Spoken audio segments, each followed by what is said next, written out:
तो दोस्तों मैंने first day first show theatre में जाकर थामा मूवी को देख लिया है और अभी हम करेंगे इस मूवी का एक्सप्लेनेशन। पर इससे पहले वीडियो को तुरंत लाइक और चैनल को सब्सक्राइब कर दीजिए।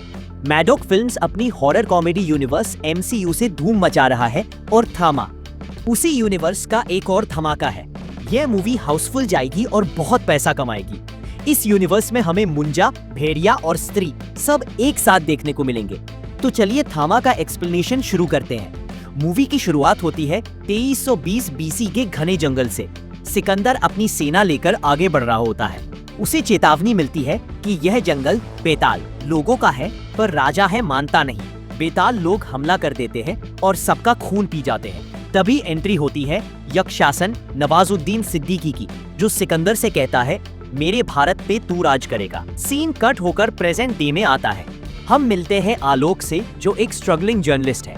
वो इतने सस्ते रील बनाता है कि एक असली आदमी को 50 रुपए देकर कब्रिस्तान में मुर्दा बनने की एक्टिंग करवाता है और वो रील भी फ्लॉप हो जाती है। अपनी बेइज्जती का बदला लेने के लिए आलोक दोस्तों के साथ ट्रिप पर जाकर घने जंगल में एडवेंचर करने घुस जाता है। वहाँ सेल्फी लेते वक्त उस पर एक भालू हमला कर देता है। चेस सीन काफी फनी है। आलोक मरते मरते बचता है और तभी उसकी जान बचाने आती है तारका, रश्मिका मंदाना। बेहोश होने से पहले उसे देखता है और उसे पहली नजर में प्यार हो जाता है। दूसरी तरफ रात में जंगल में बेताल लोग एक रिचुअल कर रहे होते हैं। हमें पता चलता है कि यक्षशासन को उन्होंने गुफा में कैद कर रखा है। जब उसे खाने के लिए भालू का मांस दिया जाता है तो वो फेंक देता है और कहता है मुझे इंसानी खून चाहिए। यहाँ आलोक को होश आता है और वो तारका से बात करने लगता है। वो रात में उसे किस करने की कोशिश करता रहे, पर तारका खुद को रोक लेती है क्योंकि उसे इंसानी खून की क्रेविंग होने लगती है। तभी कबीले वाले आलोक के इंसानी खून की गंध सूंघकर वहाँ आ जाते हैं।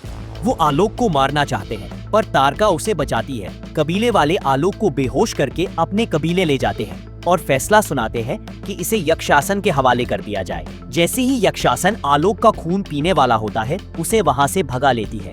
दोनों कबीले वालों से बचकर भागते हैं तारका आलोक से कहती है कि वो नीचे सड़क से जा रहे ट्रक पर कूद जाएं, क्योंकि बेतालों को इंसानी दुनिया में जाना मना है। पर आलोक कहता है नहीं जिएंगे तो साथ, मरेंगे तो साथ, और दोनों ट्रक पर कूदकर शहर पहुंच जाते हैं। आलोक के घर पर उसका श्राद्ध चल रहा होता है।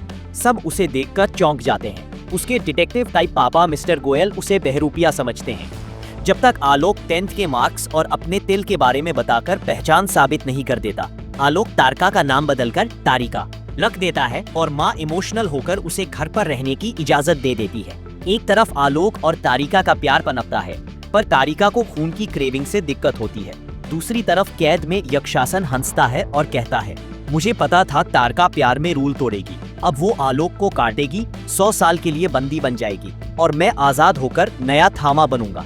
आलोक के पूछने पर तारिका सारा सच बताती है। हम बेताल है। 1947 के बाद हमने इंसानी खून पीना छोड़ दिया, क्योंकि इंसान खुद ही एक दूसरे का गंदा खून बहा रहे थे।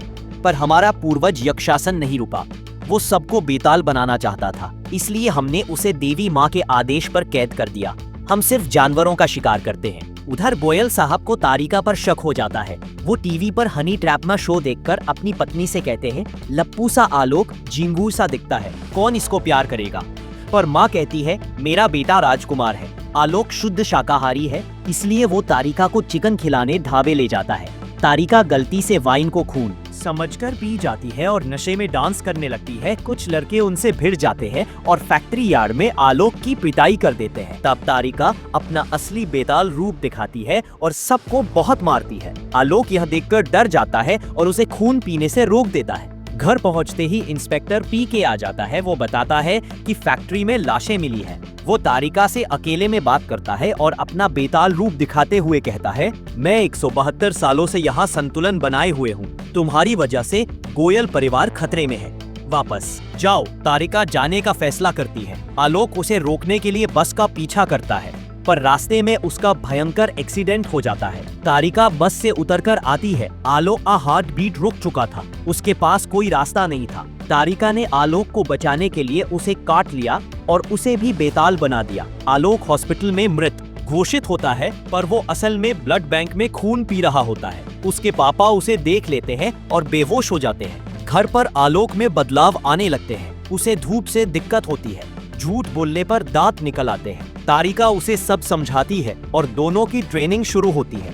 गोयल साहब को जब सच पता चलता है तो वो आलोक को एक तांत्रिक डॉक्टर के पास ले जाते हैं। वहाँ उनकी मुलाकात जना स्त्री भेड़ियावाला से होती है। जना अपने दोस्त भेड़िया भास्कर के लिए आया था, जो सर कटे से लड़ने के बाद कमजोर हो गया था। डॉक्टर जना को बताता है कि भेड़िया को ठीक होने के लिए बेताल का खून चाहिए। डॉक्टर गोयल साहब को तो कह देता है कि आलोक वापस इंसान नहीं बन सकता, पर वो जना को आलोक के बारे में इशारा कर देता है। शाम को कबीले वाले आलोक का पीछा करते हैं। तारिका उसे एक ऊंची बिल्डिंग पर मिलने को कहती है, पर वहाँ तारिका नहीं, कमजोर भेड़िया भास्कर पहुँच जाता है। दोनों में फाइट होती है। नया नया बना पावरफुल बेताल आलोक भेड़िया को बहुत पीटता है। फिर मजाक में आलोक अपना हाथ काटकर खून नीचे टपकाता है। भेड़िया नीचे कूदकर खून की एक बूंद चाट लेता है और फुल पावरफुल बन जाता है। अब भेड़िया आलोक को बहुत मारता है, पर तारिका आकर उसे बचा लेती है। वो दोनों इंस्पेक्टर पीके के पास जाते हैं,